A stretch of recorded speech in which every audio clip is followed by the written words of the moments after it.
Back to the United States, where two former intelligence operators have come forward with claims that hundreds of ordinary American citizens have been the target of government eavesdropping.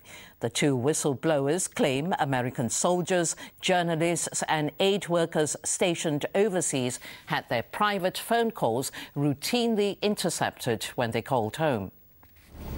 It was from here, a huge listening post in Georgia run by the NSA, the super-secret national security agency, that the two intercept operators say they listened to the overseas private phone calls of American journalists, humanitarian workers, and soldiers serving in Iraq. These were really just everyday, average, ordinary Americans. Adrienne Kinney was an Arab linguist in the Army Reserve. We were listening to Iraq. Called up after 9/11, she says she was told by her commanding officers that people at the top had given legal approval to listen to phone calls between Americans. It was just personal conversations that really nobody else should have been listening to. That's not how President Bush has justified eavesdropping on Americans without a warrant. It's a phone call of a known Al-Qaeda suspect making a phone call into the United States.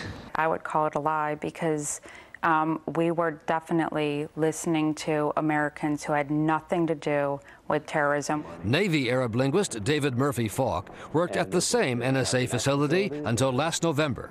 Falk says intimate calls became the source of office jokes. And at times when I was told, hey, check this out, there's something real, there's some good phone sex, or there's some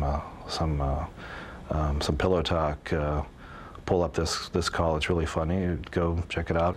Both former intercept operators say there were times when the eavesdropping found the terrorist needle in the haystack and disrupted attacks against U.S. troops, underscoring, they say, the time wasted listening to Americans talk to Americans. It's almost like they're making the haystack bigger, and it's harder to find that piece of information that might be actually useful.